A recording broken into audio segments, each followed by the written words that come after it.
um bom tempo de conteúdo espírita. Idealizadores do canal: Whindersson Carvalho, Raimundo Monteiro e Josinaldo Rodrigues, com gratidão aos expositores semanais. Coordenadoria Espírita do Vale do Mamanguape, SEVAM, é um órgão federativo regional instituído pelo Conselho Federativo Estadual da Federação Espírita Paraibana.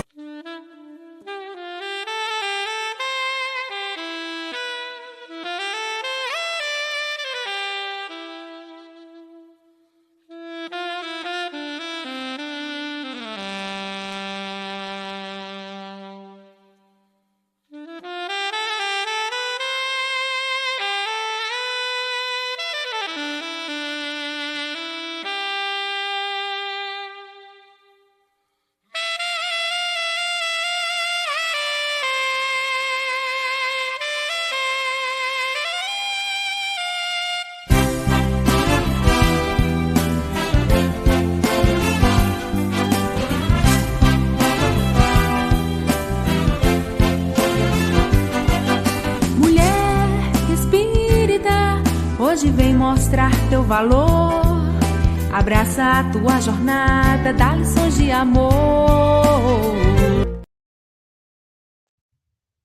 E hoje estamos muito honrados em receber em nosso programa Tempo de Paz o querido amigo e irmão Emanuel Silvestre.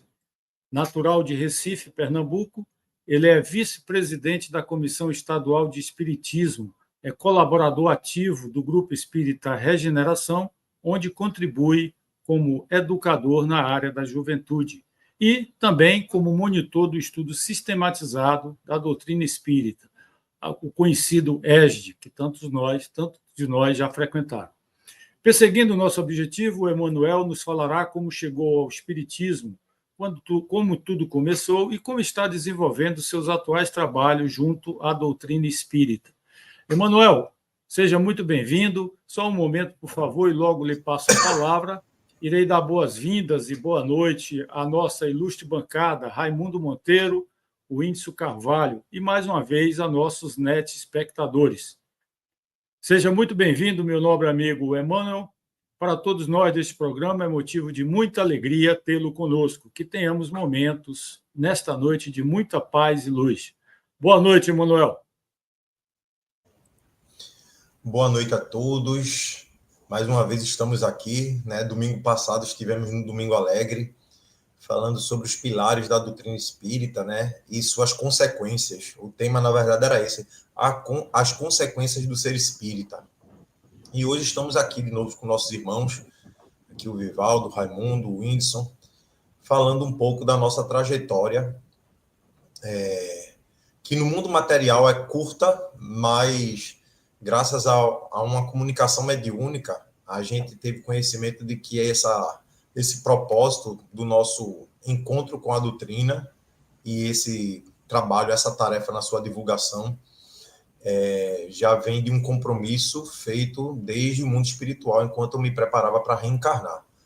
Mas eu deixo aqui um abraço fraterno de todos que fazem tanto a Comissão Estadual de Espiritismo, CEE, como também os que fazem o Grupo Espírita Regeneração, que é a casa que me acolheu há mais ou menos 15, 16 anos atrás, e que estamos até hoje desempenhando um trabalho muito bom junto à mocidade, à juventude e os novos ingressantes na doutrina, né, que adentram ao ESD, ao estudo sistematizado. Nós estamos lá com esses irmãos e essas irmãs nesse trabalho. E rogamos a Deus, a Jesus, a espiritualidade amiga, que possam estar conosco nessa live, nessa transmissão ao vivo. Mas vamos lá. Eu me chamo Emanuel Silvestre, eu tenho 39 anos, sou natural de Recife, Pernambuco, né? Nasci aqui, moro aqui até hoje, e nasci em uma família católica. Cheguei a fazer catecismo, é um momento bem interessante da nossa jornada. No catecismo a gente vai falar mais um pouco. E hoje eu desempenho, né, a profissão de professor, sou professor do Fundamental Anos Iniciais, que é o professor polivalente, e também trabalho como ADI, que é o Auxiliar de Desenvolvimento Infantil, aqui na Prefeitura do Recife, na Secretaria de Educação. E vamos lá, vamos começar a nossa jornada.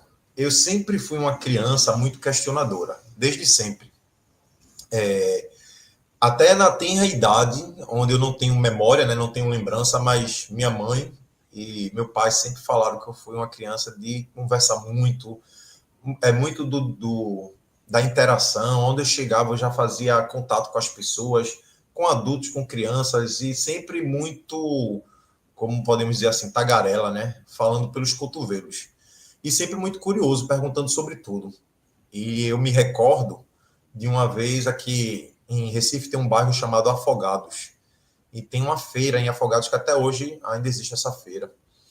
E eu lembro que tinha uma banca de gibi, e eu gostava muito de ler, né? Desde pequeno, o pai sempre estimulou a gente a leitura, eu e meu irmão.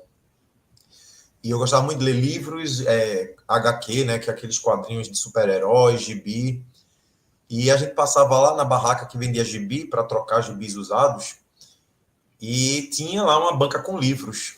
E aí eu lembro que eu li na capa Livro dos Espíritos, né? Tinha lá. E aí eu perguntava para Painho, esse Livro dos Espíritos? Aí Painho falava assim, tudo que está ali, quem escreveu é quem já morreu. Aí aquilo me dava um pouco de curiosidade, e ao mesmo tempo é aquele misto de medo com curiosidade, né? De querer saber o que tinha naquele livro, mas como de família muito católica, algumas tias protestantes, a gente nunca teve esse contato. E assim seguiu a nossa infância, né? Quando eu entrei na pré-adolescência, assim com meus 12 anos, eu ingressei no catecismo, fiz as aulas de catecismo naquela época, para crismar, a primeira comunhão e tudo. E era interessante porque o nome do professor do catecismo era Maurício, professor Maurício. E na época tinha um livrinho, era o livrinho 1 e o livrinho 2. Aí no livrinho 1 vinha muitas daquelas histórias do início da Bíblia, né? Aquelas histórias de Adão e Eva, da Gênese, vinha a Arca de Noé, o dilúvio. E eu lembro que nas aulas eu sempre questionava o professor Maurício, né? Eu perguntava assim, como é que Deus fez uma mulher a partir de uma costela? Aí chegava na Arca de Noé, né? Como é que coube todos os animais do mundo num barco? E chegava, teve uma aula que falou sobre o diabo, também, né? O inimigo e tal. Aí eu falei, mas eu falei assim, se a mãe e o pai de Jesus é José e Maria, quem foi o pai e a mãe do diabo? Porque se ele existe, então ele veio de alguém. E esses questionamentos, eu tinha 12 anos de idade, e no catecismo eu já fazia esses questionamentos. E eu lembro que chegava a Páscoa, falava de ressurreição, eu falava, se Jesus ressuscitou, ele foi para onde? Ele está flutuando no espaço? Porque eu já tinha aquela percepção de que o céu, na verdade, era o universo, né? Jesus estava flutuando no espaço como um astronauta, eu até brincava, né? E o professor Maurício ficava até chateado que eu meio que ironizava um pouco, tentando entender aquilo que eu estava ali aprendendo, né? Mas, enfim, finalizamos o catecismo. E nós tínhamos aqui uma vizinha, Dona Lila, e Dona Lila frequentava uma igreja oriental, uma religião oriental. E aí, certa vez, Dona Lila pediu autorização ao meu pai, à minha mãe, para levar eu e meu irmão, né, nesse templo budista, shintoísta. E ali, quando a gente teve contato com aquela doutrina, falava-se sobre reencarnação, e aquilo ali meio que fez um sentido para mim. Aqui tem um sentido interessante, essa questão da reencarnação, de ajudar o próximo, tinha muito essa parte da meditação, né, da prece. Hoje eu faço alguns links da prece, da meditação, né, ajudar o próximo, estar salvando a si mesmo, como a lei de causa e efeito. Hoje, já com o entendimento espírita, eu consigo fazer alguns links com a filosofia oriental, né? As filosofias orientais, no modo geral. Apesar de que nós sabemos que a reencarnação, na perspectiva espírita, é bem diferente da reencarnação na perspectiva das religiões orientais. E aí eu passei boa parte da minha adolescência, e tem algo que é interessante. Quando algumas pessoas vinham falar de Jesus para mim, né, na adolescência, a gente sabe que a adolescência é uma fase bem do questionamento. Os jovens têm essa dificuldade de ter essa ligação com a religiosidade. E aí, quando as pessoas vinham falar de Jesus para mim, falava muito de um Jesus que castrava, que castigava, um Jesus que julgava. Aí aquilo ali meio que foi criando um pouco de um bloqueio da minha relação com Jesus, com o Evangelho. E como eu estava ali mais envolvido com essa outra, né, religião, essa filosofia oriental, que não tinha muito contato com a base cristã propriamente dito, né, não era de uma cultura judaico-cristã, eu não me envolvia muito. Até que tudo começou quando meu pai, em 2000... Pai sempre teve diabetes e, por conta da diabetes dele, ele teve vários problemas de saúde. Um dos problemas que foi marcante na vida dele, na jornada dele, foi o fato de que a diabetes atacou os rins dele, e ele fez 11 anos de hemodiálise aqui no Hospital das Clínicas. E aí, já na fase final, assim, perto já dele desencarnar, ele começou a desenvolver outros problemas, perdeu a visão também, deu hemorragia na retina dele. Enfim, até que painho, em 2009, painho teve um AVC, onde ele perdeu o movimento das pernas, e aí a gente, na época, pediu demissão do trabalho, que a gente trabalhava no escritório, pediu demissão, porque antes de trabalhar com educação, eu trabalhava no setor administrativo, né, em escritório. E aquilo ali, a gente cuidando dele, pedi demissão para cuidar de painho, junto com mãe, né, meu irmão estava estudando, estava na faculdade ainda, meu irmão é mais jovem do que eu, e a gente foi passando por esse processo até que painho teve mais uns problemas de saúde e se internou. Aí, nisso que ele se internou, ele ficou alguns dias na UTI e veio a desencarnar. E aí as coisas começam, antes mesmo disso, as coisas eram bem interessantes, porque eu sempre tive um contato com o espiritual, né, de alguma maneira, desde o catecismo e até os anos que eu passei lá no templo, né, nessa filosofia oriental, né, sempre tive esse contato com o espiritual, mas eu não conseguia fazer essa conexão daquilo que eu vivenciava no templo, os rituais, as cerimônias, né, nos altares, e os cânticos, né, os mantras que se cantavam em japonês, não conseguia fazer essa conexão com a vida prática. Então, meio que eu tinha uma vida de um adolescente comum, de sair para festa, de jogar bola, e, ao mesmo tempo, no final de semana, eu tinha aquela famosa experiência religiosa de final de semana, né? Onde eu vou lá no domingo no templo, na igreja, e o resto da semana eu vivo minha vida comum, né, material. Até que, com as doenças que foram surgindo com o painho, a gente foi meio que amadurecendo um pouco, porque eu tive que começar a ajudar em casa, trabalhar mais cedo, tive alguns empregos assim de forma informal, né, ainda menor de idade, antes de alcançar a maioridade. E quando o painho desencarna, aí eu tenho um impacto. Eu me recordo, o painho desencarnou no dia 11 de abril de 2010. Foi um domingo, 11 de abril de 2010. Teve uma parada cardíaca e não aguentou. Na madrugada que antecedeu o AVC que o painho teve, que deixou ele em coma, que ele foi para a UTI, o painho já estava tomando morfina, porque ele já sentia muitas dores, e as dores já não deixavam mais ele se tranquilizar, dormir, ele tomava morfina. E aí teve um dia lá no hospital, no quarto, que a gente estava com ele de madrugada, eu passava a madrugada com ele e minha mãe passava o dia. Ele estava com problema na visão, já não enxergava, e ele olhou para a porta do quarto do hospital e olhou para a porta do quarto fixamente, aí olhou para mim. Quando ele olhou para mim, eu tomei um impacto, por quê? Quem já teve contato com deficiente visual, né, com uma pessoa cega, ele não olha para você fixamente nos olhos, ele tem um olhar vago, até porque ele não enxerga. E quando o painho voltou a olhar para mim, ele me olhou fixamente nos olhos, e ele, como se em alguns segundos ele tivesse enxergado novamente. E aí ele olhou para mim e falou: papai veio me buscar. Aí naquele momento eu, deu aquele arrepio. Aí eu falei: painho, você tá ouvindo vovô? Aí ele olhou para a porta de novo, ele falou, aí ele repetiu, né, papai veio me buscar. Aí ele estendeu assim a mão para mim e falou, ele está pedindo para a gente rezar um Pai Nosso. Aí eu segurei a mão do painho ali, a gente orou um Pai Nosso, e o painho adormeceu.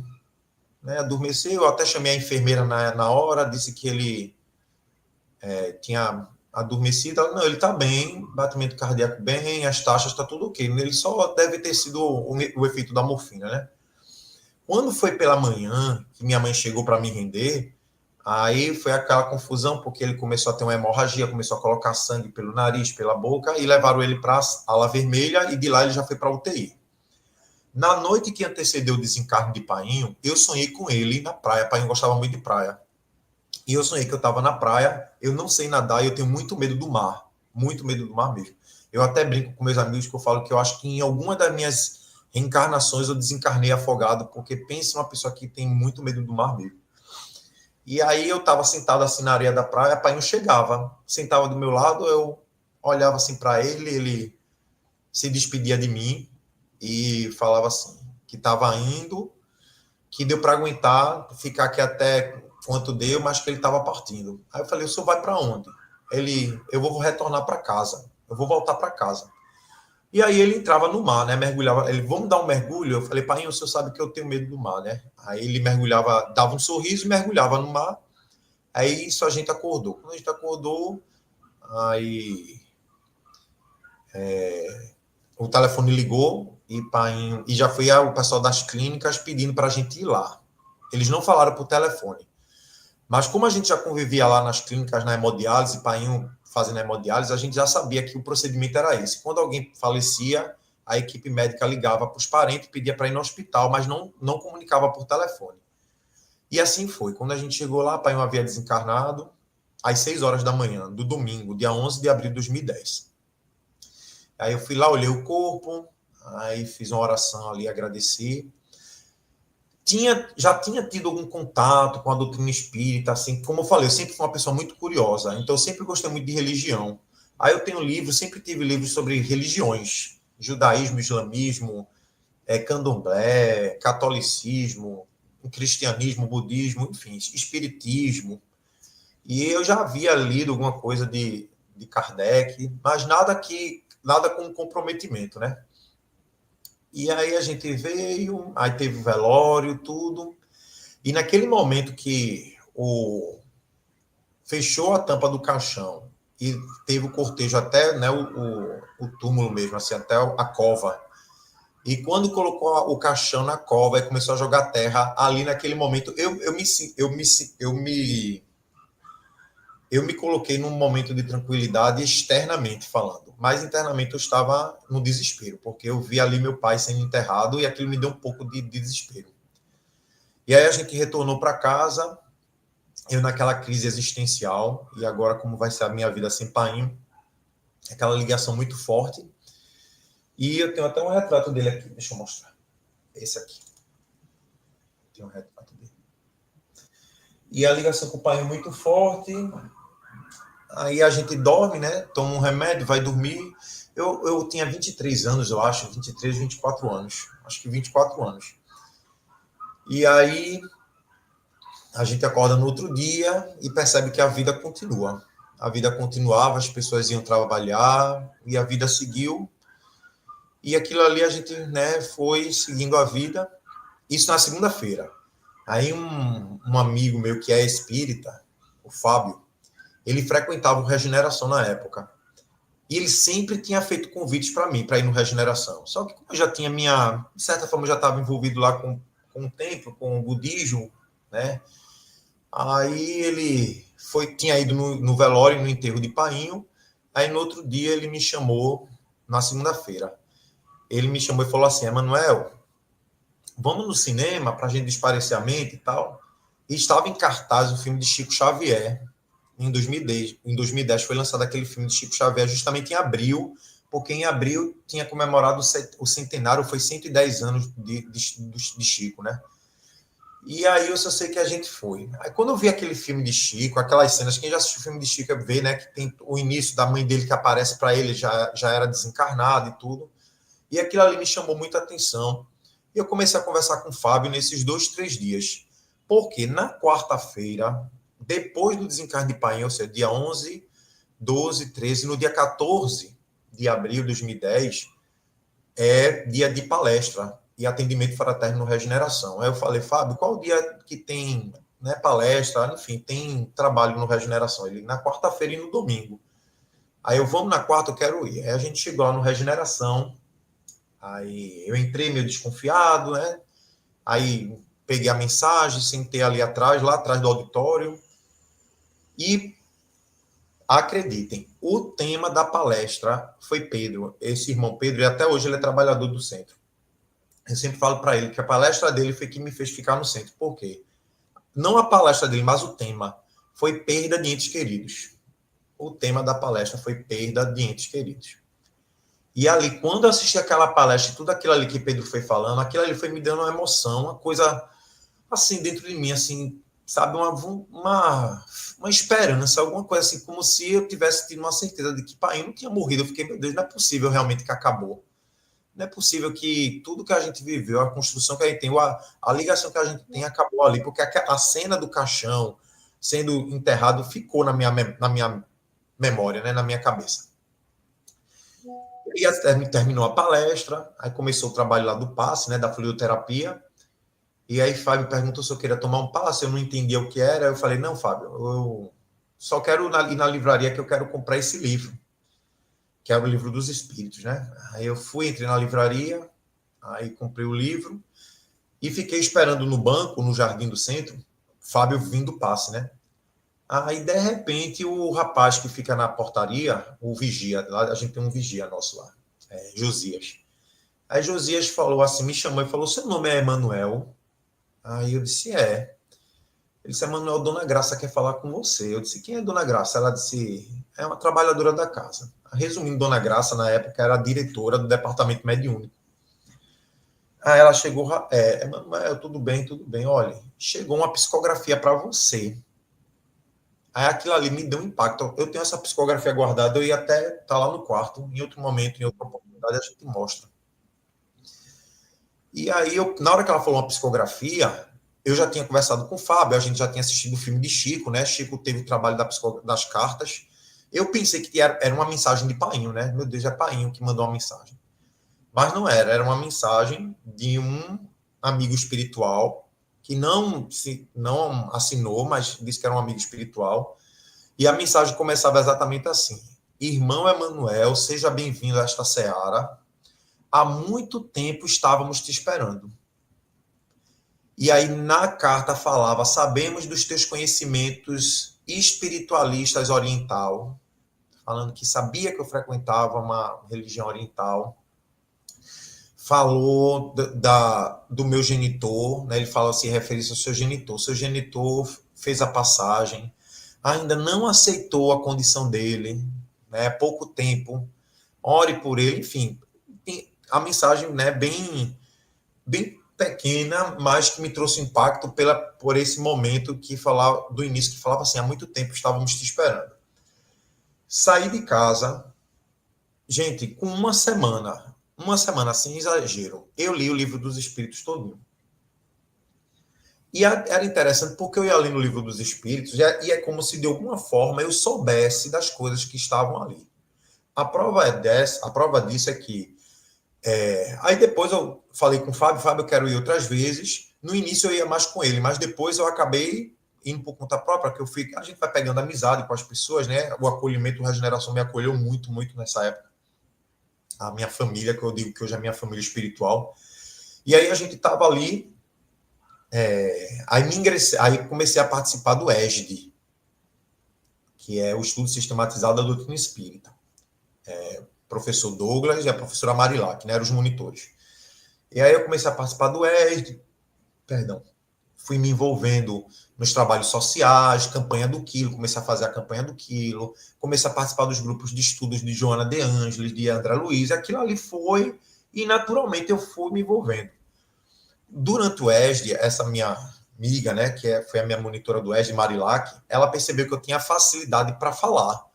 Quando passava um tema para apresentar na turma do ESD, aquilo ali eu ia falando, e ela via que eu tinha essa facilidade com a oratória. Aí eu fui com ela lá na federação, que fica ali na João de Barros, na Federação Espírita Pernambucana, e a gente se inscreveu no curso de oratória espírita. Aí eu fiz o curso de oratória, E quando foi em 2012, que aí a gente encerrou a turma do ESD, aí eu comecei a fazer palestra para o grupo Solidariedade, que era o grupo das mãezinhas da sopa. Aí comecei a fazer palestra sobre o Evangelho, enfim. Quando eu dei por mim, já estava um centro convidando, outro convidando, e a gente começou a fazer, né, esse trabalho das palestras. Aí, nesse tempo em que a gente começou em que eu comecei a me aprofundar na doutrina espírita, comecei a me envolver com o movimento espírita, até então eu só estava no Regeneração. Quando se passaram esses 3 anos que eu comecei a fazer as palestras, eu comecei a conhecer as outras casas e interagir com o movimento espírita local, né, aqui dos bairros vizinhos. E aí foram momentos um pouco, eu costumo falar assim, que foram momentos um pouco difíceis de uma luta interior. E eu acho que vocês vão entender o que eu vou explicar. Porque eu tinha uma vida antes de conhecer a doutrina e depois. Então, assim, com pouco tempo eu me envolvi com a doutrina, mas, assim, a minha vida, meu trabalho, meus amigos eram do mundo, como se fala, né? Os nossos irmãos evangélicos falam muito assim, né? Do mundo. Ou seja, com muita convivência com o mundo material, de festa, de futebol, de sair, enfim, de não ter um compromisso fixo com religião, com religiosidade. E aí aquilo ali foi modificando dentro de mim e eu comecei a entrar um pouco no conflito. Um conflito de que alguns amigos já não queriam mais amizade comigo porque começaram a me achar muito fanático, ou então, assim, careta. Eu comecei a enxergar a vida diferente. Então, assim, algumas coisas que para mim tinha graça já não fazia muito sentido. Às vezes, algumas brincadeiras de mau gosto que eu não achava interessante, eu chamava o pessoal à reflexão. E meio que naturalmente, alguns amigos, não todos, mas alguns amigos foram se afastando, né? Acho que isso é natural, a gente vai quebrando a sintonia e vai se afinizando com outras pessoas. E com o tempo eu fui fazendo amigos dentro do movimento espírita. Ou então pessoas que não são necessariamente espíritas, mas que têm um propósito assim de participar de uma ONG que faz trabalho de caridade, de participar de um curso de filosofia. E aí, esse tempo que eu fiquei meio que num limbo, né? Eu nem era, assim, eu nem tinha conhecidos dentro do movimento espírita e também as pessoas que eu tinha amizade antes já não queriam mais estar muito perto. Eu fiquei meio que um tempo meio que solitário nesse processo de interiorização mesmo, de entender a doutrina, de saber o que é o sentido da vida, e isso tudo foi mexendo muito comigo, muito. Tanto que, em alguns momentos, até minha mãe mesmo se preocupava, ela chegava no centro e falava, Emanuel só quer saber de ler esses livros agora, Emanuel não sai mais para canto nenhum.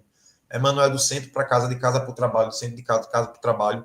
E a gente teve aquele momento que muita gente tem, né? Que é quando conhece o espiritismo, fica vislumbrado. Aí quer estar no centro segunda, terça, quarta, quinta, sexta. Eu acho que todo mundo, quando conhece a doutrina, tem esse momento assim do êxtase. E aí depois a gente foi se integrando mais na casa. Até que a gente conseguiu, né, receber o convite para fazer parte da diretoria na área da comunicação, que é essa parte que mexe com rede social, com cartazes, enfim. Como não tinha ainda esse boom, né, da internet, do WhatsApp e tudo mais, era uma coisa que eu tinha que fazer, por exemplo, os cartazes no computador com um programa específico, eu tinha que ir na gráfica imprimir o cartaz, aí levava os cartazes de centro em centro, porque todo centro tinha aquele mural de avisos, né, e botava os eventos ali, os cartazes, aí eu saía, tinha um dia específico que eu pegava a minha bicicleta, saía de centro em centro, entregando os cartazes, né, e também recebendo os cartazes das casas irmãs, e aí a gente fez esse trabalho. Até que passou a gestão e eu recebi o convite para assumir o DIGE, que é o Departamento de Infância e Juventude. Nesse meio tempo, eu comecei a entrar em crise profissionalmente falando. O espiritismo meio que me fez assim, ter uma vontade de trabalhar com algo que eu pudesse, de alguma maneira, ajudar mais diretamente as pessoas. E ali no escritório, de certa forma, eu ficava ali na minha sala no computador, mexendo com aquelas planilhas, e às vezes dava aquela sensação de tipo, poxa, eu passo 8 horas aqui, sozinho, nesse computador, eu poderia estar em alguma profissão, fazendo alguma coisa onde eu tivesse mais contato com as pessoas, que de alguma maneira eu pudesse ajudar as pessoas também, né? Profissão.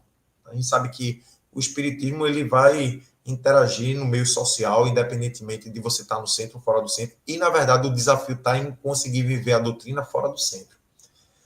E aí foi quando eu participei do Congresso da Paraíba, o Congresso Espírita Paraibano, e nessa ocasião um dos palestrantes foi Haroldo Dutra. E a gente participa do NEP, que é o Núcleo de Estudo e Pesquisa do Evangelho. Na época eu participava do NEP da Federação daqui, de Pernambuco.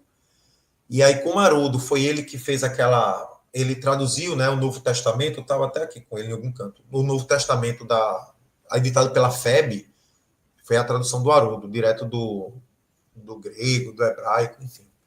E aí a gente teve um momento, nós do NEP, desse Núcleo de Estudo e Pesquisa do Evangelho, teve um momento com o Haroldo numa sala particular, não foi lá no congresso, no teatro.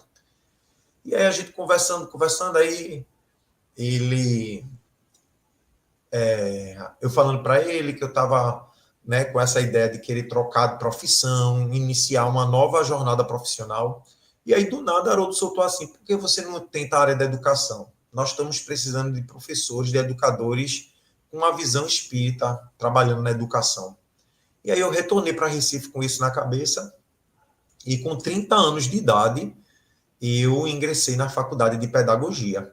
Hoje eu estou fazendo especialização em neuropsicopedagogia, porque a gente está tendo um boom muito grande de crianças atípicas, neurodivergentes nas escolas. Então, isso me fez ver a necessidade de também me especializar nessa parte de neuropsicopedagogia. Tanto que no Regeneração, nós estamos estudando, antes da evangelização infanto-juvenil, a gente está estudando esse livro, que é Autismo e Espiritismo, porque a gente também está recebendo na evangelização crianças e jovens com TEA e com outros transtornos, né? E aí a gente começou a trabalhar nisso. Em comunhão com essa minha ingressão na faculdade de pedagogia, eu assumi o departamento de infância e juventude, né? Nesse meio tempo. E a gente foi trabalhando, né? Comecei a estagiar em escola também, e foi tudo muito desafio, porque eu já tinha 30 anos, de certa forma eu já tinha uma estabilidade numa profissão, e meio que eu zerei, né? Eu arrisquei, me aventurei num novo mercado, que graças a Deus está me trazendo muita satisfação, que eu acho que não está dando o mesmo retorno financeiro, mas está me dando paz e aquela sensação de que agora sim eu me sinto realizado profissionalmente, de tipo, eu estou fazendo algo pelo mundo, também profissionalmente falando, sabe? Nessas duas perspectivas. E aí, nesse meio tempo, tiveram situações que eu acho interessante, que vale a pena aqui falar. Eu sei que o tempo está passando, mas eu só para resumir esse trecho. Quando eu ingressei na doutrina, pelo ensinamento, pelo conhecimento espírita. Então, assim, o que me chamou a atenção foi a filosofia espírita, essa parte da moral, né? Lá, o livro dos espíritos, as leis morais, quando se fala dos mundos habitados, essa parte mais da ciência espírita, dos fluidos, o fluido cósmico universal, do princípio inteligente, do ectoplasma, tudo isso. Sendo que eu sempre fui uma pessoa muito racional e muito cautelosa quando se fala em mediunidade. Então, até hoje, eu não sou uma pessoa que, se você chegar para mim e falar, um espírito chegou para mim e falou, eu não acredito logo, não. Eu meio que tento fazer seguir aquele padrão que Kardec ensinou, sabe? Da análise, da pesquisa, do questionamento, e não aceitar tudo que é mediúnico. Até porque a gente sabe que tem os espíritos embusteiros, tem os espíritos mistificadores, a gente sabe que tem os irmãos que usam a mediunidade também para, de certa forma, atrapalhar ali a situação na vida do médium e das pessoas. Então, eu sempre tive o pé atrás. E um dos episódios dessa minha jornada na doutrina que eu achei muito fantástica foi quando eu presenciei um momento de efeito físico, porque quando eu comecei a estudar, né, as mesas girantes, os fenômenos lá, né, de Haldesville, das irmãs Fox, e Kardec participava daqueles momentos, né, das mesas girantes, eu ficava questionando para mim mesmo, né, será que existia isso mesmo? Será que as mesas giravam? Será que as portas batiam? Aí eu ficava com aquilo no meu questionamento e tal. E na época, nesse tempo que eu estou narrando agora, nesse momento da história, a gente tinha um estudo de Joana de Ângeles, que era aos sábados, à tarde. Era primeiro e terceiro sábado à tarde. E a gente fazia o estudo dentro da sala de estudo lá, que a gente faz, né? Tem a sala que a gente usa para o ESD, para evangelização, enfim. E aí, nesse dia, a gente estava lá participando do estudo e, do nada, a mesa, em alguma parte da mesa, estalou, tipo, bateu, fez uma batida. Assim, o pessoal ouviu, só que, enfim, seguiu. Daqui a pouco bateu novamente. Aí, Dona Edna, que é uma das médiuns da casa, ela chegou e falou, gente, tem alguém batendo na mesa, na porta? Aí ela levantou, abriu a porta, não tinha ninguém. Aí o pessoal falou, esse estalo, essa batida tá vindo da mesa, como se estivesse batendo por baixo da mesa.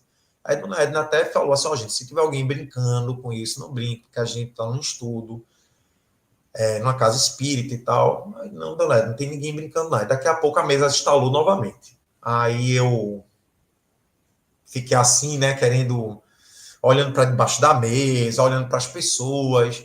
Aí Dona Edna falou, vamos fazer o seguinte, vamos se afastar da mesa. Aí todo mundo se afastou da mesa para não ficar perto e continuou o estudo, né? Todo mundo com o livrinho aqui, lendo e comentando. Daqui a pouco a mesa bateu bem forte. E aí foi quando Dona Edna falou, deve ser um fenômeno de efeito físico. Aí Dona Edna fez uma pergunta. Ela perguntou se fosse realmente um irmão espiritual querendo se comunicar, que batesse 2 vezes, estalasse 2 vezes. E aí estalou 2 vezes, bateu 2 vezes embaixo da mesa, por baixo, sendo que não tinha ninguém embaixo da mesa. Aí eu fiquei pensando na hora, poxa, eu estou diante de um fenômeno de efeito físico, né? E aí, para completar essa bênção, que hoje eu vejo como uma bênção, porque quantas pessoas na atualidade tiveram a oportunidade de ver um fenômeno de efeito físico? Quando a gente menos espera, Dona Edna perguntou se o irmão queria psicografar. E aí o irmão bateu mais 2 vezes que sim. Aí quando ela se preparou, pegou um papel para outra amiga nossa lá, né, que também é médium. A mesa, ela tem rodinhas, né? E aquelas mesas compridas assim, de madeira. Meus irmãos e minhas irmãs, estou aqui diante da espiritualidade, como o apóstolo Paulo fala, né? Diante de uma nuvem de testemunhos. Aquela mesa de madeira grande, ela andou para um lado e voltou para o lugar. Ela tinha rodinhas. Tem, né? Que essa mesa está lá até hoje. Ela tem rodinhas, mas mesmo assim, todos nós estávamos afastados da mesa. E a mesa, ela andou para um lado, mais ou menos 1 metro, e voltou para o mesmo lugar, diante de nossos olhos. Naquela hora eu me emocionei tanto, porque eu fiquei... Naquele dia eu tinha questionado, será que existiu mesmo esse negócio de mesa girante? E eu estava ali, diante de um fenômeno de efeito físico. E até hoje eu fico, gente, quantas pessoas, hoje, na atualidade, que a gente sabe que são as fases da doutrina, né? Está lá no livro dos médiuns, as fases. Essa fase dos efeitos físicos já tinha passado.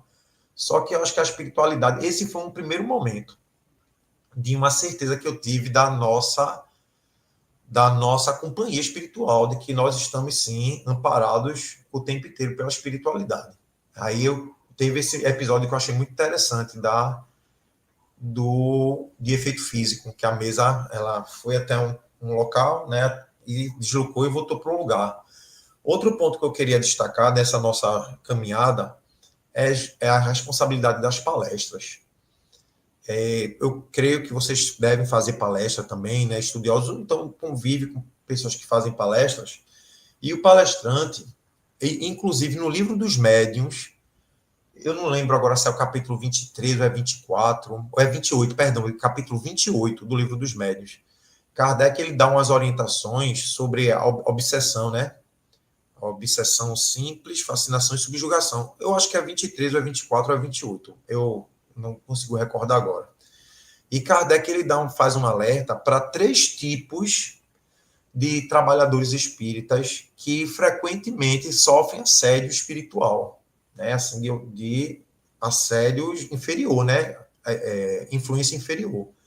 Ele fala dos médiuns, dos dirigentes de, né, centro espírita e palestrante, oradores. E vejam só, você pode... Por que médiuns, dirigentes e oradores? Médium porque é o que tem um contato direto com o mundo espiritual, né? E o médium sempre ali trabalhando na sua vaidade. O dirigente porque o dirigente recebe momentaneamente aquela responsabilidade de estar à frente de uma casa. E o palestrante porque leva a doutrina, né? Nos centros, nas tribunas, está ali, de certa forma, influenciando, seria os grandes influenciadores, né? Como se fala. E hoje, com as redes sociais, com os canais do YouTube, com os Instagrams, aí se proliferaram muito esses palestrantes e a gente tem que tomar até cuidado, né? Com a qualidade da doutrina que é passada nas redes sociais. Por isso a importância sempre do estudo. E a gente já recebeu muito retornos positivos de temas de pessoas que já chegaram dizendo que estavam com pensamento suicida, e depois da palestra se deu uma nova chance e tudo mudou. Pessoas que estavam sofrendo agressão no casamento e depois, no tempo, foi lá no centro, voltou e disse que tinha conseguido superar aquela dificuldade, relacionamentos de família, processos obsessivos. Enfim, a gente recebe esse feedback, como se fala, graças ao trabalho da palestra. E aí, a palestra ela surge, primeiro, eu falo um relato próprio, algo pessoal. A palestra, essa vontade de fazer palestra surgiu na gratidão de ter tido conhecimento da doutrina e como a doutrina me ajudou e me ajuda nas minhas dificuldades, na minha vida, na minha caminhada enquanto espírito imortal.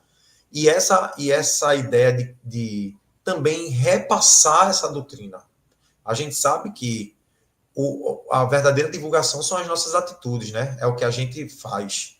Mas eu creio que divulgar a doutrina, levar para mais lugares, para mais pessoas, aquela doutrina que me consolou e que me ajuda até hoje, também, de certa forma, é uma maneira que eu encontrei de agradecer tudo que eu tenho recebido com o Espiritismo. Segundo, quando a gente vai preparar uma palestra, a gente estuda. Então, todo orador ele tem por obrigação estudar a doutrina espírita. E quanto mais a gente estuda, mais a gente adquire conhecimento e mais a gente consegue reforçar a nossa reforma íntima, sabe? O cuidado com os pensamentos, o compromisso e a responsabilidade que você tem perante o mundo, perante a sociedade, perante as pessoas, sabe? Perante a espiritualidade. E o terceiro ponto, e o que eu acho mais importante, que é aquele capítulo do Evangelho. Muito será pedido a quem muito recebe. Então, o palestrante espírita ele também tem a responsabilidade de ser aquilo que ele estuda na teoria, que aí é o grande desafio, que a gente sabe que nas idas e vindas, a gente, né, tem os nossos altos e baixos. Momentos que a gente está com dificuldades, aí outra hora a gente está mais conectado com o alto, e a gente vai nessa caminhada. O terceiro episódio, eu falei 3, né? Foi o do efeito físico, esse da palestra. E um terceiro episódio, já me encaminhando para essa parte final, né? Do nosso relato, foi quando eu tive mais uma prova de uma ajuda espiritual, de uma companhia espiritual, quando eu assumi o DIGI nesse relato que eu falei para vocês, né, que eu comecei a faculdade de pedagogia e, ao mesmo tempo, o departamento de infância e juventude. Aqui no Regeneração, se vocês acompanharem pela rede social, o nosso Instagram, que é Regeneração Cristo e Caridade, vocês vão ver que nós temos a pintura mediúnica, ou como está no livro dos médiuns, a psicopictografia. São os médiuns, né, que incorporam artistas e pintam. Tem essa parte da mediúnica. É o mesmo mecanismo de uma psicografia, só que ao invés de escrever, pintam. E é um momento bem bonito. Tem as reuniões privadas, né, que acontece só com o pessoal que é da mediúnica, e uma vez por mês tem a pintura mediúnica aberta ao público, que faz parte do tratamento, ali a presença das pessoas que estão em tratamento, e é um momento muito incrível dos médiuns ali concentrados e pintando, e sai cada, enfim, quadro muito bonito, dando a prova realmente da mediunidade, né? E quando nós estávamos para assumir o DIGI, uma das médiuns que participava da pintura mediúnica, hoje ela se encontra em outra instituição, em outro centro. Ela se mudou de bairro, foi para longe e ela está frequentando outra casa. Mas na época, quando ela estava no Regeneração, ela era uma das médiuns da pintura e ela estava ali pintando. Quando ela terminou de pintar o quadro, mediunizada, né? Isso tudo eu falo ela médium, mas o irmão espiritual, né, utilizando o aparelho físico do médium. Ela terminou de pintar o quadro e o rapaz que auxilia, né, na pintura, pegando o quadro, mostra para as pessoas. Aí quando ela mostrou, era uma pessoa, um rosto conhecido. Quando eu olhei aquele quadro, eu senti assim, como se eu conhecesse aquela pessoa do quadro.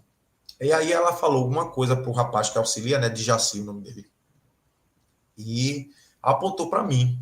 Quando ela apontou para mim, eu senti alguma coisa quando vi o quadro, e ao mesmo tempo ela apontou para mim e fiquei ali, né, aguardando. Quando terminou a reunião da pintura, tudo, as pessoas foram saindo e a gente foi organizar ali, né, o espaço, né, guardar as tintas e tal.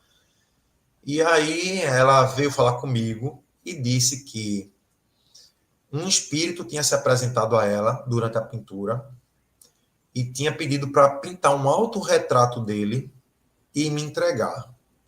Ele disse que se chamava Josafá e que ia me ajudar no trabalho com a educação e a evangelização infantil, infanto-juvenil, do DIGI, né?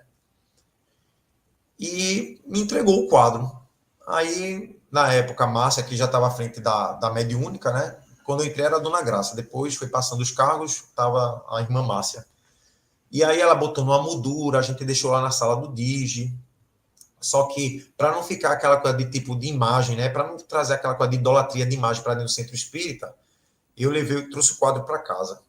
Aí, toda vez que a gente ia fazer planejamento pedagógico das aulas do DIGI, a gente fazia eu, né, particularmente, fazia uma prece, pedir ajuda a esse irmão, né, que disse que ia me orientar ali no trabalho com a infância e juventude. Isso foi em 2017. Quando foi em 2019, nós fomos fazer um trabalho aqui em Petrolândia. Não sei se vocês conhecem, aqui no interior, né, no sertão de Pernambuco, Petrolândia. É um pouquinho antes de Petrolina. Lá tem um centro, lá Espírita Bezerra de Menezes. Nós fomos fazer um trabalho lá de um seminário, foi uma formação para os trabalhadores, e depois uma palestra, um seminário. Quando nós estávamos fazendo lá a atividade, um trabalhador da casa, que também é médium, quando terminou o trabalho, a gente foi para a casa do Fabrício, que na época era o presidente do centro lá, de Petrolândia. Nós estávamos ali jantando e Clébio chegou e falou: mano, enquanto tu estava fazendo ali o trabalho da palestra, apareceu para mim, por algum motivo, um irmão espiritual que estava no seu lado e eu percebi que ele meio que intuía, ele estava intuindo você ali a falar durante a palestra, sendo que eu não acredito muito nessas coisas assim, como eu falei para vocês, né, eu sou um pouquinho pé no chão com essas coisas de chega um médium dizendo que viu um espírito, recebeu uma mensagem, um sonho. Eu tenho muita cautela com isso. Eu disse, tá certo, meu irmão, que bom, né? Que tinha um irmão ali espiritual nos ajudando e tal. E aí, a gente dormiu. No outro dia, a gente foi tomar café da manhã. Aí, como é lá no interior, aí todo mundo ia para casa do Fabrício, aí aquela mesa grande, todo mundo ali junto do centro, né, os trabalhadores. E aí ele falou para mim que que esse irmão que ele tinha visto do meu lado, quando ele chegou em casa, apareceu para ele e se apresentou com o nome de Josafá. Vejam só. O nome que assinou o quadro que eu recebi aqui no Regeneração. Sendo que em momento nenhum eu falei para o pessoal lá de Petrolândia sobre esse quadro, enfim, sobre o nome, enfim. Quando ele falou aquilo, eu, né, já tive um pouquinho assim de... Então ele teve alguma informação que bateu, né, com uma coisa real.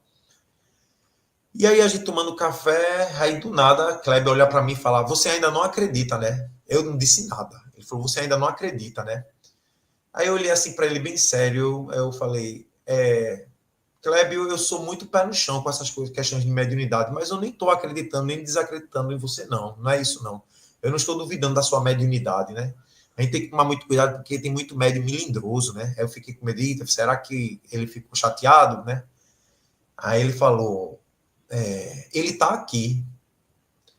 E aí eu disse, tá certo. Aí ele falou, ele tá pedindo para falar para você que naquele dia que você estava no terminal de ônibus de Rio Doce, que você tinha acabado de fazer uma palestra, era um sábado à noite, que você ficou um pouco triste, se sentindo sozinho. Ele está dizendo que você ouviu uma voz falar, você nunca está só. Aí quando ele falou aquilo, eu tive um impacto, porque eu realmente passei por esse episódio. Eu fui fazer uma palestra num bairro aqui, Rio Doce, que é em Olinda, é um bairro bem distante. E quando eu terminei a palestra, eu fui para o ponto de ônibus, para o terminal de ônibus, e fiquei ali esperando o ônibus para voltar, né, para casa. E eu senti um pouco de solidão. Eu fiquei, meu Deus, um sábado à noite, e tá eu aqui em Rio Doce, vim fazer uma palestra. Às vezes eu me sinto tão sozinho. E realmente eu senti uma presença espiritual e eu ouvi uma voz, não uma voz masculina, falando, você nunca está só. Quando ele relatou isso, aquilo me deu um impacto. Aí eu me emocionei na hora. Aí ele falou, pois bem, aí ele está dizendo aqui que foi ele, naquela noite, que estava lá, e foi ele que disse para você, você nunca está só. Gente, aquilo ali me deu uma emoção tão grande, porque Deus é tão misericordioso, que vai trazendo para a gente esses momentos, como se fosse assim, para dizer, tá vendo, você não está só não, tenha fé, confie na providência divina, siga sua jornada. Muitos corações oram por você. Mas não acabou por aí não, por quê? Quando eu voltei para Recife, Clébio, ele pinta. Não é pintura mediúnica, não. Ele é artista plástico mesmo. Ele faz escultura, faz negócio de arquitetura. Lá tem uma basílica em Petrolândia que foi o prefeito pedir para ele fazer a arquitetura da igreja lá católica.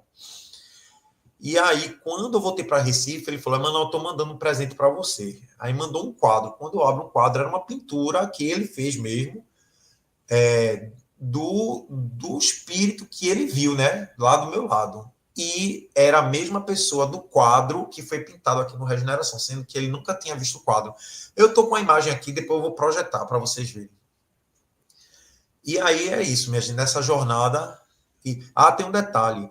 Quando eu tive esse momento que eu escutei essa voz, você nunca está só, foi anos antes de eu receber o quadro no Regeneração, quando eu assumi o Digi. Então, assim, quando esse irmão se apresentou dizendo que ia me ajudar no trabalho do Digi, então quer dizer que anos antes, quando eu ouvi a voz dele falando você nunca está só, ele já estava me acompanhando naquela época, né? Ele já estava ali nesse trabalho.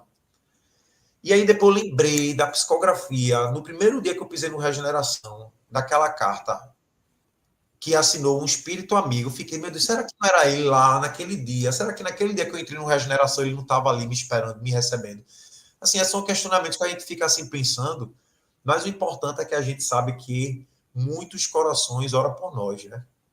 E aí, meus irmãos, nessa jornada a gente foi, depois nós assumimos o departamento doutrinário, onde cuida das palestras, dos seminários. Nisso a gente já estava fazendo palestra em vários centros, inclusive no interior. Foi quando o pessoal da Comissão Estadual de Espiritismo, o atual presidente, Carlos Cardoso, né, que divide a presidência comigo, eu sou o vice dele. Foi quando em 2023, não, 22, 23, 24, a gente está em 2025, isso. Foi quando em 2022, no início do ano 2022, ele me ligou, falou que acompanhava meu trabalho, né, de palestra no movimento espírita, e que ele me chamou para fazer parte da Comissão Estadual de Espiritismo no Departamento de Comunicação, que é justamente essa parte que faz divulgação das redes sociais, enfim, das palestras, cursos, seminários, grupo de formação. E aí ele fez esse convite em 2022, em janeiro ou fevereiro de 2022, e a gente começou a trabalhar também na Comissão Estadual de Espiritismo, que é um órgão federativo que trabalha junto com a FEP, né?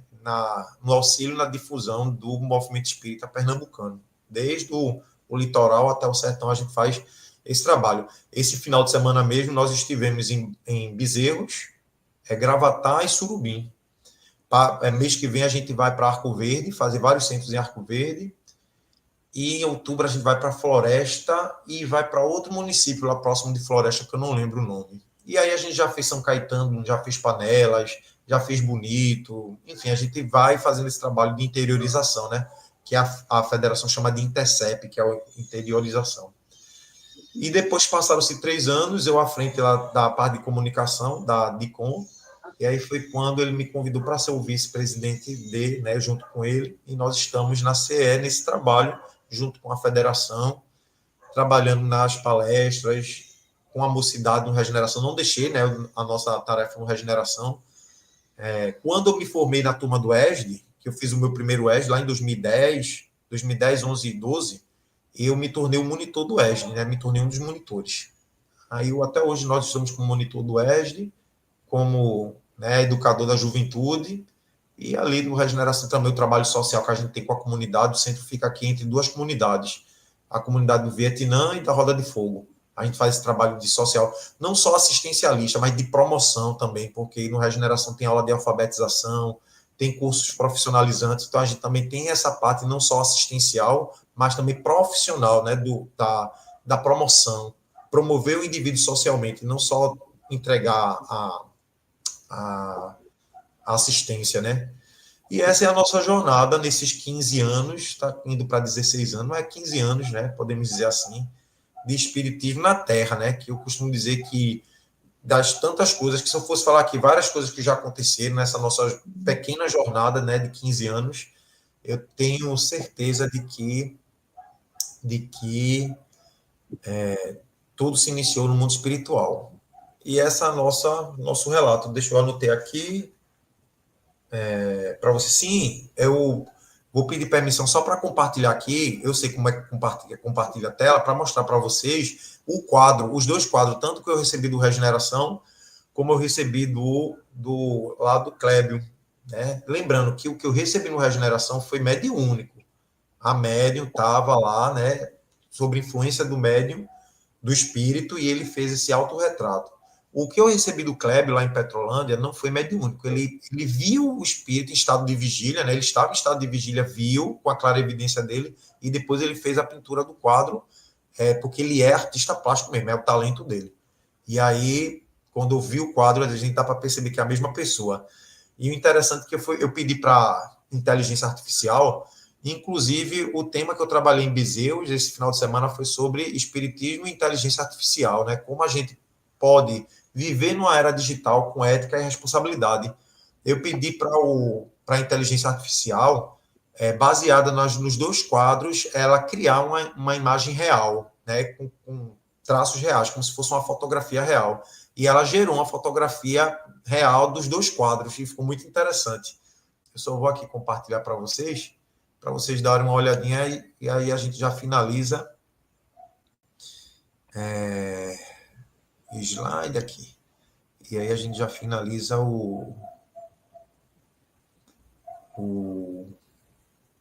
Enquanto você procura aí, mano, eu eu já encerrei. Os nossos amigos, estamos aqui com o nosso amigo e irmão Emanuel Silvestre, pernambucano de Recife. E, Emanuel, muita gratidão, parabéns pelo seu relato. Realmente, coisas bastante interessantes aí. Em pouco tempo, eu diria, né, Winds, em 15 anos só de experiências e trabalho na doutrina, mas bastante interessante. É muito inspirador, sem dúvida, e é o que a gente pretende aqui com o nosso programa. E só gostaria de pedir licença a vocês para mais uma vez, dar o nosso gratidão também aos nossos espectadores que estão aqui. A Amélia, como sempre, ela está com a gente. Temos também o Edilson Bernardo e um Brum aqui, que é um codinome, mas sejam muito bem-vindos. E continua aí, Emanuel, para que você mostre aí a imagem que você estava falando. Eu compartilhei, não sei se já está aparecendo para vocês. Não, ela teria que aparecer aí, né, Winds? Eu acho que quem está na monitoria tem que clicar para entrar. Perfeito, pronto. Está aí. Ó. Pronto. Essa imagem do lado esquerdo foi a pintura aqui do Regeneração, que foi uma pintura mediúnica. A que está no meio foi a que o Clébio pintou lá em Petrolândia. E essa imagem da direita foi feita por inteligência artificial, baseada nas duas pinturas. Aí gerou essa imagem da inteligência artificial.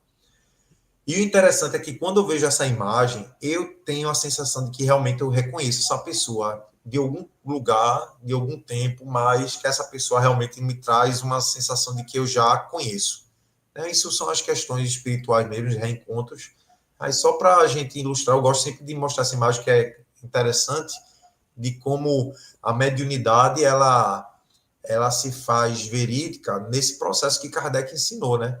A gente vai ver que Kardec ele usou a metodologia do ensino universal dos espíritos. O mesmo espírito se comunicando em diversos centros, trazendo imagens que se completam, né? Ou que são iguais. Não a mesma linguagem, mas que tem o mesmo sentido.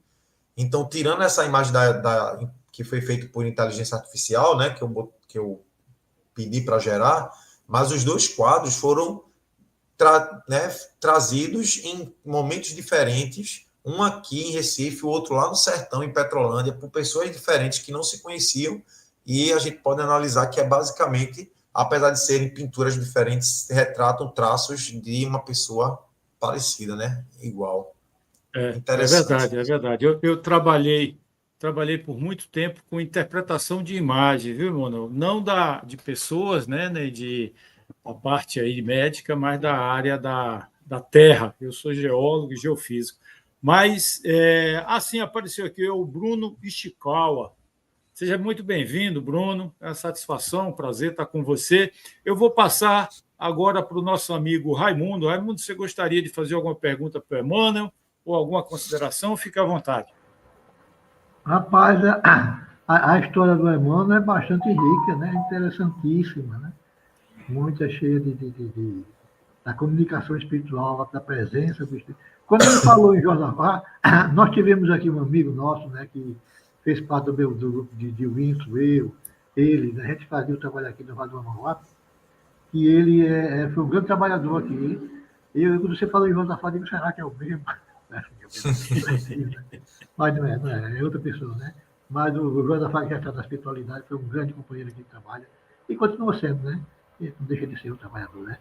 Mas muito rico suas experiências, viu, Emmanuel? Muito obrigado aí. Deus te abençoe e te ilumine cada vez mais. Gratidão, Raimundo. Whindersson, por favor, Whindersson, ative seu microfone, nosso coordenador. Alguma Pois não, está me ouvindo agora? Está me ouvindo? Perfeito. Olha, veja bem. Em primeiro lugar, eu quero pedir desculpa aí, porque aconteceu uma falha aqui técnica e depois entrou uma vinheta que não tinha nada a ver, não foi eu que coloquei.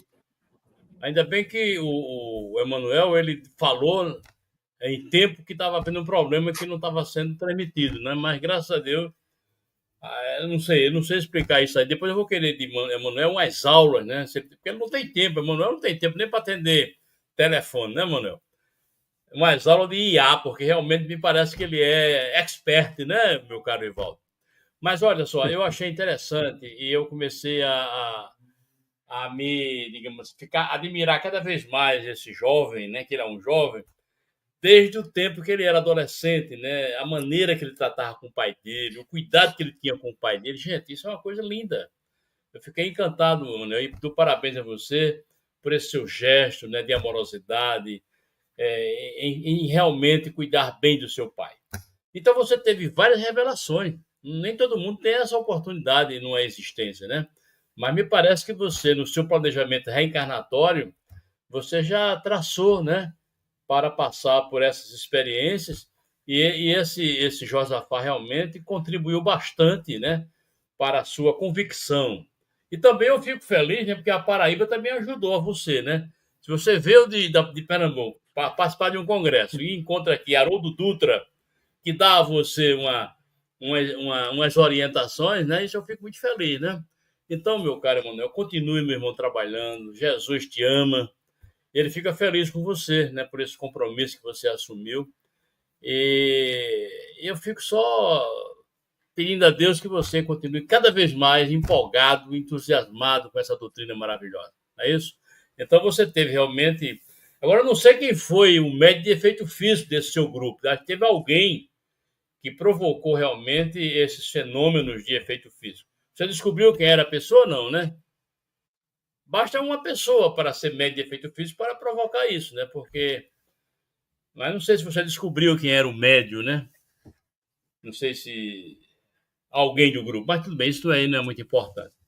Mas é isso aí, meu amigo, fico feliz demais. Vamos ver se você volta mais vezes com outros assuntos tão relevantes quanto esse que você trouxe hoje. Não é isso, meu caro Rivaldo? Aquele abraço. Perfeito, Índice. Emmanuel, eu sei que o tempo está um pouquinho avançado, mas em poucas palavras, eu achei bastante curioso quando você disse que você questionava demais. E olha, logo o primeiro livro que você viu da doutrina foi exatamente um livro de perguntas e respostas. Qual foi o seu impacto inicial sobre isso? Ative o teu microfone, por favor. Pronto. Quando eu tive o contato com o Livro dos Espíritos, o que eu achei muito interessante foi essa didática de Kardec de trazer a doutrina no seu livro inicial, porque os outros livros eles se desmembram do Livro dos Espíritos, né? Os outros 4 livros da codificação vêm das 4 partes do Livro dos Espíritos. Mas é muito interessante como Kardec ele vai trazer esse contexto pedagógico, porque ele era também educador. Ele vai trazer essa didática, esse contexto pedagógico da filosofia, porque a filosofia não é o questionar, não é os porquês da vida. Então a gente vai ver que o Livro dos Espíritos ele traz essa característica dos porquês e a espiritualidade ali trazendo respostas incríveis. E tem coisa interessante, porque tem perguntas que Kardec faz, ele faz a mesma pergunta, só que de maneira diferente. E isso é uma estratégia que ele tinha de ver se os espíritos iam responder a mesma coisa que eles já haviam respondido, se eles iam se contradizer. E é interessante que muitas vezes os espíritos superiores falam assim, nós já não te dissemos que é assim, assim, assim. Você está perguntando de novo, mas nós já explicamos que é assim, assim, assim. Kardec, ele tendo aquela certeza, e os espíritos ali, né, trazendo para eles aquela pergunta. Então, quando eu li, eu falei, é muito fácil de entender a doutrina quando ela é trazida num formato de perguntas e respostas. E esse diálogo com Kardec eu acho interessante porque ele vai trazer a característica da doutrina dos espíritos, porque ele formula a pergunta e os espíritos respondem. Tanto que essa ideia de perguntas e respostas está no Livro dos Médiuns, tem várias perguntas e respostas no Livro dos Médiuns, para Erasto, né, ele pergunta várias coisas a Erasto. No Evangelho tem perguntas e respostas. No Céu e Inferno, principalmente na segunda parte, que tem os relatos lá, espíritos felizes, espíritos sofredores, espíritos suicidas, perguntas e respostas. E na Gênese tem vários trechos também de perguntas e respostas. Então a gente vai ver que Kardec ele fazia questão de trazer ali o parecer dele, que a gente não pode também esquecer disso. Às vezes eu escuto alguns irmãos da Seara dizendo assim, a doutrina não é de Kardec, é dos espíritos, com certeza. Mas na Revista Espírita, de 1864, esqueci o mês agora, tem uma comunicação de São Luís, que era o guia, que era o patrono espiritual da Sociedade Parisiense. São Luís dizendo que Kardec, ele também fazia parte da equipe espiritual do Espírito de Verdade. Só que ele tinha que estar encarnado para materializar a revelação espírita. Precisava de alguém da equipe do Espírito de Verdade encarnado na Terra, porque se não tivesse alguém encarnado, como é que ia dar o pontapé inicial? Né? Tanto que veio primeiro, a gente vê lá na história, Napoleão, aí se envolveu demais com política, com as questões das revoluções, e aí veio Kardec. Aí vem Kardec trazer, né, reunir, investigar, organizar, codificar toda aquela manifestação espiritual, toda aquela revelação dos espíritos superiores e trazer para a gente a doutrina como a gente conhece hoje, né? Os livros, né? Mas a gente vai ver que existe ali um interesse, um movimento de Kardec em querer também trazer ali a resposta dos espíritos. Está aqui a minha contribuição na pergunta, num comentário, mas também está aqui na íntegra o que os espíritos respondem, para dizer, não sou eu que estou dizendo, né? É o mundo espiritual que está se revelando aqui para os homens e trazendo sua resposta. Então, para mim, foi uma coisa que eu achei muito interessante. E outra coisa que Kardec faz muito é usar a maêutica de Sócrates e de Platão. Às vezes, Kardec ele faz uma pergunta para os espíritos, meio que ele já sabe a resposta, mas ele quer que os próprios espíritos digam algo, como se fosse assim, ó, se for só eu falando, não vai ter tanta validade, mas se for vocês falando, os que têm um conhecimento superior, as pessoas vão dar mais validade, né? Vão acreditar mais. Então, eu acho muito interessante, eu acho extraordinário a forma como o Livro dos Espíritos foi trazido para a gente. É verdade. O ceticismo, tanto seu quanto dele, né, traz muitas coisas positivas. Whindersson, então, agradecer mais uma vez o Emmanuel. Nós vamos agora para a prece final, né, Whindersson? Fica à vontade. O Vivaldo, vou fazer o seguinte, eu vou pedir para o Emmanuel fazer a prece final, nos brindar, né, com esse encerramento, tá bom, meu irmão? Perfeito. Então, vamos agradecer, elevando o nosso pensamento a Deus, de infinito amor e infinita misericórdia, ao nosso Mestre Jesus, amigo de todas as horas, e a todos os nossos amigos espirituais, anjos da guarda, espíritos protetores, que estão do nosso lado, nos auxiliando, nos amparando, trazendo para nós as experiências necessárias para o fortalecimento da nossa fé, da nossa coragem e da nossa esperança. É com esse sentimento, Jesus, de gratidão, que te rogamos humildemente vossa paz e vosso auxílio, para que possamos sempre seguir em frente, desempenhando nossa tarefa, desempenhando a nossa responsabilidade nesse mundo, nesse planeta. Sabemos, Senhor Jesus, que não é por acaso que nós estamos aqui reencarnados nesse momento, nesses momentos decisivos de transição planetária. Sabemos também da nossa responsabilidade na seara espírita, a responsabilidade com a transformação interior de cada um de nós, com a prática no bem, com o exercício da caridade, da compaixão, da benevolência, da indulgência e do perdão. Sabemos ainda, Jesus, que somos esses trabalhadores da última hora que estão exercitando diariamente, se esforçando diariamente em domar suas más inclinações.